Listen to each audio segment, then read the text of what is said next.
جس طرح عام طور پہ جو سوسائڈ کرنے والے ہوتے ہیں تو اگر بہت ہی زیادہ تیز پوائزن ہو وہ بہت زیادہ ان کے لیے افیکٹو ہوتا ہے, بہت جلدی مسئلہ ختم ہو جاتا. تو یہ 3 چیزیں ایسی ہیں کہ جو بہت زیادہ تیزی سے انسان کو ہلاک کر دیتی. خیر, تو اس سے ہمارے ٹاپک کا تعلق کیا ہے کہ پیٹ بھرے کی حالت میں انتہائی مکروہ. اور روایت یہ ہے کہ اس حالت میں جو بچہ پیدا ہوتا, اس حالت میں جب انسان کا پیٹ بھرا تو عام طور پر وہ پیرالائز ہوتا ہے, فالج ہوتا ہے یا ہاتھ پر یا پاؤں پر. اس کے بعد نمبر 2 اس گروپ میں انسان بالکل نیکڈ ہو کر اگر انٹرکورس کرے تو وہ بھی انتہا سے زیادہ مکروہ کو قرار دیا گیا. اور اسی بچے کے بارے میں کہا گیا ہے کہ یہ بڑا ہو کر زانی ہوگا, یعنی اس کے بعد عورت کی حرمت کا کوئی تصور, نکاح کا کوئی سینس نہیں ہوگا.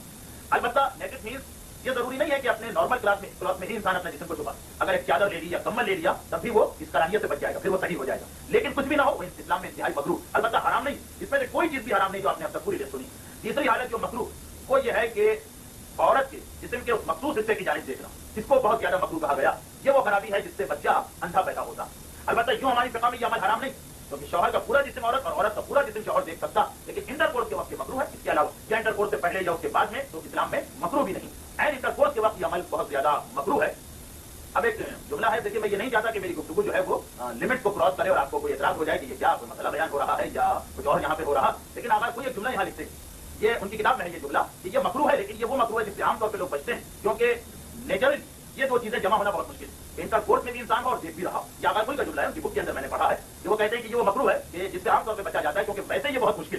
انسان یوگا کی کوئی ایکسرسائز کر رہا ہو یا جمناسٹک کا کوئی پوز بنا رہا ہو تو دوسری بات ہے, ورنہ یہ ہے کہ خود آٹومیٹک انسان اس سے بچتا ہے, کیونکہ کراہیت عین اس ٹائم کی, اس سے پہلے اور اس کے بعد کی نہیں. یہ جملہ میں نے صرف اس لیے کہا تھا کہ مطلب اور کلیئر ہو جائے. اس کے بعد چوتھی چیز جو مکروہ ہے وہ ہے کھڑے ہو کر انٹرکورس کرنا, اس کی بھی انتہائی کراہیت ہے. ایسے بچے عام طور پر کبڑے پیدا ہوتے ہیں. کب ہوتا ہے وہ غالباً اس کے لیے ہنچ بیک جو کہلاتا, مجھے تو پتا نہیں اس کا مطلب, لیکن یہ ہنچ بیک آف نوٹر ڈیم اتنا زیادہ سنا ہے کہ میرے خیال میں اس کا یہی مطلب ہوگا کہ جو آدمی کی کمر کے اندر کب نکل آتا وہ ہوتا ہے کہ جس کے والدین نے اس انداز سے اس عمل کو انجام دیا. 5ویں چیز جو انتہا سے زیادہ مکروہ ہے وہ یہ ہے کہ اس وقت ٹاکنگ کرنا یا بات چیت کرنا. انٹرکورس کا ٹائم, اس سے پہلے اس کے بعد انٹرکورس کے پریپیئر ہونے کے لیے اس میں کوئی حرج نہیں. اینڈ اس وقت بات چیت کرنا انتہائی مکروہ. ٹاکنگ مینس یہ نہیں کہ وائف سے ہی بات کر رہے ہیں, بلکہ اگر خود بھی بات کر رہے ہیں تب بھی مکروہ. بعض لوگوں کی عادت ہوتی ہے ان کی زبان پہ کچھ جملے کڑے ہوتے ہیں, کچھ لوگ گانے زیادہ گایا کرتے ہیں, ہر ایک کا کوئی نہ کوئی ہوتا ہے مسئلہ. تو یہ ساری چیز یہ جو ہے مکروہ, اور یہ وہی چیز ہے جس کے بارے میں کہا گیا بچہ گونگا پیدا ہوگا سوائے ذکر خدا. ذکر خدا تو مکروہ ہو رہے ہیں, بلکہ اس وقت ریکمنڈیڈ ہے. لیکن اس کے علاوہ بعض لوگ ایسے ہوتے ہیں کہ اس قسم کے نہا رہے ہیں یا باتھ روم میں گئے ہیں تو خود بخود ایک عادت بن جاتی ہے, ہیبٹ میں آ جاتا.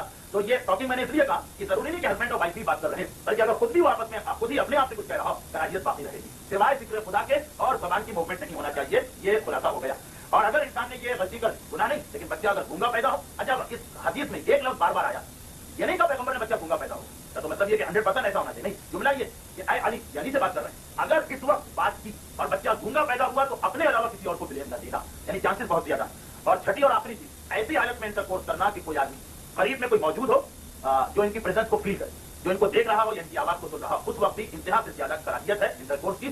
ولو ناظرن غیر ممیز, یہ جملہ ہے فقہ کتاب. یہ ضروری نہیں ہے کہ جو آدمی ہو وہ کوئی بڑا یاد, چاہے ممیز تو چھوڑے 6 مہینے کا بچہ ہو, 3 مہینے کا بچہ سو رہا ہو تو کوئی مسئلہ نہیں, لیکن اگر وہ جاگ رہا تو چاہے وہ غیر ممیز بچہ ہی کیوں نہ, بہت چھوٹا بچہ کیوں نہ, کراہیت باقی رہے گی. اور پھر کہا گیا کہ یہ وہ بچہ ہے اگر اس حالت میں ہوا جو شرابی, جوا کھیلنے والا اور حد سے زیادہ غیبت اور بہتان کرنے والا, اس حالت میں جو بچہ پیدا ہو اگر وہ دیکھ رہا ہو, چاہے وہ 3 مہینے کا ہو چاہے وہ 1 مہینے کا ہو, لیکن اگر اپنے والدین کو دیکھ رہا ہو تو کراہیت اپنی جگہ برقرار رہے گی. یہ 6 چیزیں. اس کے بعد آخر کے 2 پوائنٹ, اور اس میں سے پہلے پوائنٹ کو میں صرف اس لیے بتا رہا ہوں کہ یہ بھی ایک ریزن کہ شوہر اور بیوی اس عمل سے فارغ ہونے کے بعد اپنے جسم کو کلین کرنے کے لیے الگ الگ کپڑا استعمال کریں. ایک کپڑے کا استعمال سے جملہ گیا کہ اس گھر میں ضرور جھگڑا واقع ہو کر رہے گا اور شوہر اور بیوی میں سیپریشن ہو جائے گی. اور آخری مقصود اس وقت میرے ٹاپک سے ریلیٹڈ, اس کے علاوہ 10 چیزیں اور باقی, لیکن اس کی ڈیٹیل میں ضرورت نہیں سمجھتا ہوں کہ اس کو آپ کے سامنے بتاؤں, ٹائم بہت تیزی سے گزرا جا رہا. ایک اور چیز اس کے اندر آخری ہے وہ یہ کہ انسان انٹرکورس کرنا چاہتا اگر وہ پہلے سے نجس ہے, یعنی اس پر غسل جنابت واجب, پہلے سے غسل جنابت 2 طریقے سے واجب ہوتا ہے. یا تو ایک انٹرکورس ہوا ہے اس کے بعد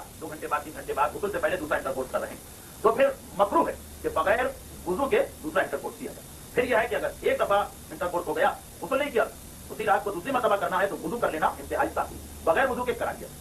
اور اسی طرح اگر کوئی آدمی احتلام ہوا ہے, احتلام مینس یعنی خود بخود ہوتے وقت اس کی منی خارج ہو گئی, ڈسچارج ہو گیا, اور پھر وہ انٹرکورس کرنا چاہ رہا, تو مکروہ ہے کہ بغیر غسل کے کرے. پھر یہ ہے کہ بہتر یہ ہے کہ غسل کرو اور پھر آگے انٹرکورس کرو. تو دیکھیے ڈفرنس ہو گیا. اس مطلب ایک انٹرکورس کے بعد دوسرا انٹرکورس کرے تو بیچ میں وضو کرنا بہت زیادہ ریکمینڈ. ایک احتلام ہوا ہے جو خود بخود ڈسچارج ہوا, اس کے بعد انٹرکورس کرنا چاہتے ہیں تو بہت زیادہ ریکمینڈ ہے اس کے بعد انسان پہلے غسل کرے اور اس کے بعد پھر اس عمل کو انجام دے. تو یہ تو آگے پابندی ہے جس کا میں نے کہا وہی رزلٹ نکلا کہ ایک ساتھ چارٹ بنا کے لائے تھے کہ 365 ڈیز میں تقریباً 360 دن ان کے نکل گئے تھے. کہیں ایک بات تھی, کہیں دوسرا پرابلم تھا, کہیں تیسرا پرابلم تھا. اگر جو ایک انڈیویجول چارٹ تھا لیکن حقیقت میں ان کے 360 ڈیز کٹ گئے تھے. پورے سال میں بمشکل 6 یا 5 دن ان بیچارے کے بعد باقی بچے تھے. لیکن یہ تو خیر یہ تو ہو گئے وہ کراہیت والے مسئلے. تو کیا کوئی ایسی تاریخیں بھی ہیں کہ اسلام نے ریکمنڈ کیا؟ ابھی تک تو روکا ہے، منع کیا، ریکمنڈیشن والی تاریخیں کیا؟ ریکمنڈیشن کی جو تاریخیں اسلام نے بتائی ہیں ان میں سے میں دنوں کے حساب سے بتاتا ہوں، ویک ڈیز کے حساب سے۔ پیر کی رات، منڈے نائٹ، یعنی منڈے نائٹ مینس آج والی رات جو ہے یہ بھی ہے، لیکن یہ منگل کی رات جو اب جو کل رات گزری۔ شب پیر یعنی سنڈے کو دن گزر کے جو رات ہے ریکمنڈیڈ رات۔ شب منگل ریکمنڈیڈ رات، خود نہیں، خود تو بہت زیادہ کرائی جاتی ہے۔ شب جمعرات ریکمنڈیڈ، اور جمعرات کے دن میں دو دفعہ ریکمنڈیشن ہے، شب جمعرات اور جمعرات کو عین زوال کے وقت جو نماز ظہر کا اول وقت ہوتا وہ ریکمنڈ ہے۔ چار جمعے کے دن بھی دو دفعہ ریکمنڈیشن آیا، ایک شب جمعہ بہترین رات ہے اور ایک جمعے کے دن عصر کے ٹائم کے بعد وہ جو دعائے سماعت پڑھنے سے پہلے کا تقریباً 1 گھنٹہ ہوتا۔ جمعرات کو ظہر کا وقت جو ہے اول، اور جمعے کو فرام عصر ٹو سنسیٹ، پھر سنسیٹ سے دوپہر یہ شروع ہو جاتی ہے مغرب کے وقت تک۔ تو یہ ہفتے میں 6 دن، 2 جمعرات کے بارے میں، 2 جمعے کے بارے میں، ایک پیر کی رات، ایک منگل کی رات، یہ 6 دن ریکمنڈیڈ ہیں اور اس کے ساتھ اس کے کچھ ریزن بھی بتائے گئے۔ شب پیر کے بارے میں کہا گیا ہے کہ اگر شب پیر انسان انٹرکورس کرے تو بچہ حافظ قرآن ہوتا۔ اچھا یہ حافظ قرآن ہو جو ہو سکتا ہے کہ آپ کہیں کیا لینا ہے حافظ قرآن سے، لیکن یہ حافظ قرآن جو ہے اسلام میں خود ایک بہت بڑی فضیلت ہے، اور ساتھ ساتھ حافظ قرآن بھی اس کی میموری اس کی بیسک ہو، یہ جو اس کا سائڈ فائدہ ہم کو ملتا۔ یہ شب پیر کے بارے میں میموری کے اعتبار سے بچہ جو ہے، ایک روایت میں جملہ گیا کہ اگر لوگ اس کو جادوگر کہیں تو حیران نہ ہو، ایسی اس کی شارپ میموری ہو۔ یہ شب پیر کے بارے میں۔ شب منگل کے بارے میں جو ریکمنڈ آیا ہے اور اس کے ساتھ اس کا ریزن یہ بتایا گیا کہ شب منگل جو بچہ پیدا ہو، پاکستان میں جب لوگوں نے سنا تو بالکل بند کر دیا کہ نہیں یہ تو ہم کو چاہیے ہی نہیں، اچھا ہوا کہ آپ نے پہلے سے بتا دیا بچہ شہید ہوگا راہ خدا۔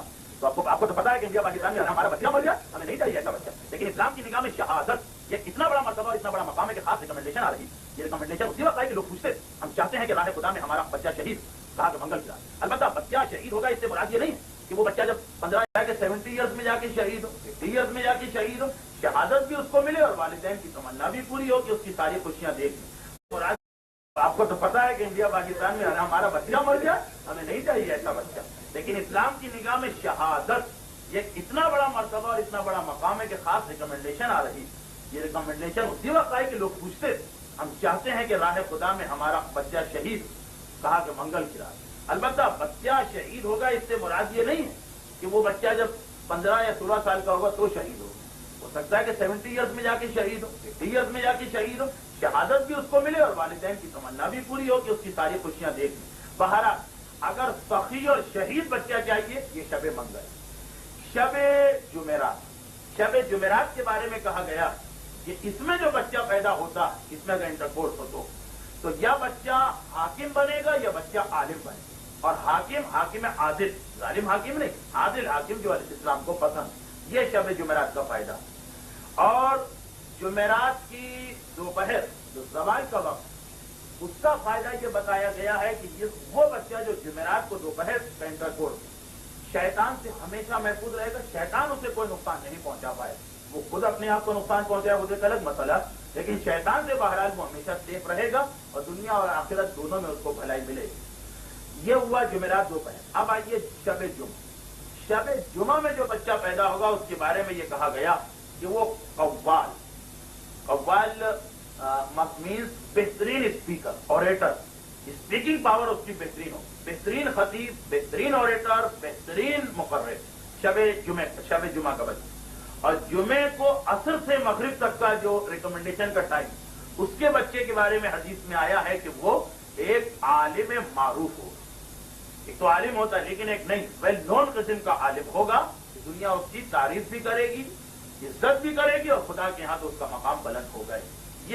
اچھا یہ جو چیزیں آپ کے سامنے آئیں، اس ریکمنڈیشن کو دیکھتے ہوئے ایک چیز اور آپ نے ذہن میں لے آئی ہے، اس سے تو میری ایک تقریر شروع ہو جاتی کہ یہ جتنے بھی اسلام نے بتائے فائدے، سب میں زور کیا ہے کہ یعنی والدین کو کیسا بچے کی دعا کرنا چاہیے۔